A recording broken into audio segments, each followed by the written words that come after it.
Hey everyone, it's Ryder from Skip. It's Saturday, July 31st. Important video today on PPP loan forgiveness and a quick recap on EIDL loans and grants. I'll mostly talk about the new news on PPP loan forgiveness, especially if you got a PPP loan for less than $150,000. There's a new PPP direct forgiveness. I'll talk about what that means for you. 96% of all PPP loans were $150,000 or less.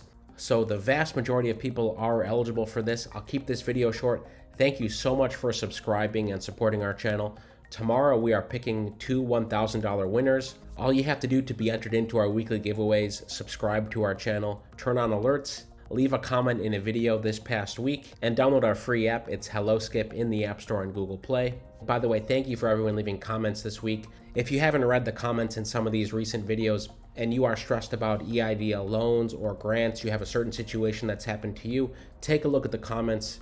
There's a high likelihood that someone else is going through the exact same situation you are. It's really encouraging to see all this. For example, Daryl posted yesterday, I was wondering if anyone else made this mistake. I thought the slider bar in the SBA portal was asking how much I wanted for an increase, not the total amount. I know many of you have mentioned this as well. You slid to the total amount you wanted, not the actual increase. So if you had an option to go up to 500K, that's not 500K additional, that's basically 500K total. So the modification would be the 500 minus what you already got. So many of you had that. Shout out to Paige as well. She said yesterday was a heartbreaking day because there was a mismatch on her 4506T. Anyway, a great long comment. If you want to read it, it's in yesterday's video. Same thing from Felicia. She had a great perspective on what low-income community means. In yesterday's video, which I'll link to above, I talked about the bad news for targeted EIDL grants. Even though there's $25 billion left in the targeted pot of money, it does not look like the law will change and more people will qualify for those 10K grants, let alone the 5K grants. But Felicia did an in-depth look at regulations and what things mean if you're curious and you want to read that. And thank you, Lion Imagery. Their quote, I did use the passport service in the Skip app to renew my passport, so thanks for that. And now I think it is time to leave this place because they keep showing me they really don't care. I know a lot of you have a similar perspective. Okay, the PPP news. This was announced earlier this week from Administrator Guzman. She said the SBA's new streamlined application portal will simplify forgiveness for millions of our smallest businesses, including many sole proprietors who used funds from our PPP loans to survive the pandemic. The vast majority of businesses waiting for forgiveness have loans under $150,000.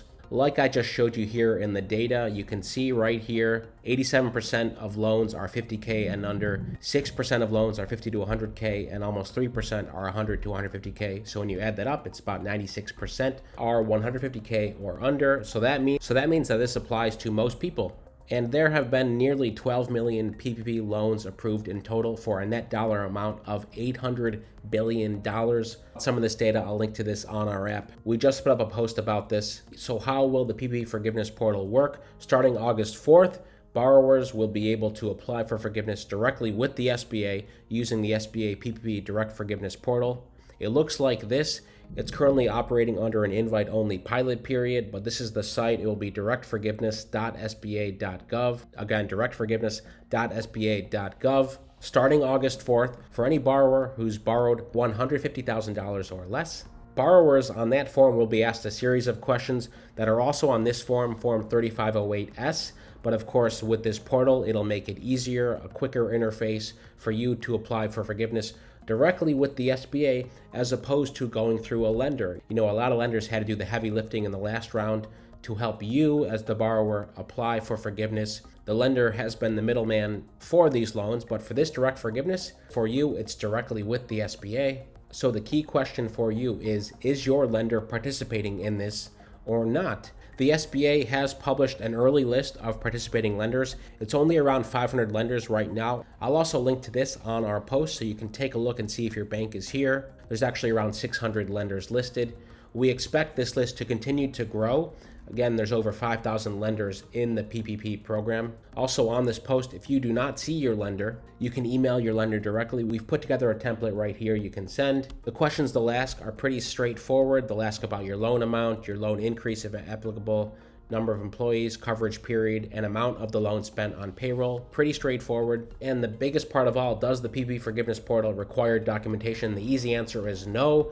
The SBA created this portal so borrowers can individually attest to the accuracy of information, thereby releasing lenders from their responsibility of verifying it for themselves. However, the SBA can audit your application and request documentation so they can verify it. So keep that in mind. You will need information like bank statements or payroll reports to have on hand, but you don't need to submit those when this goes live on August 4th. Once this portal goes live, I'll do a step-by-step guide to going through it as well. That's today's quick update. Have a great rest of the weekend. Don't forget to hit subscribe. We're picking 2 $1,000 winners tomorrow. Most importantly, stay well, stay healthy, and I'll see you tomorrow.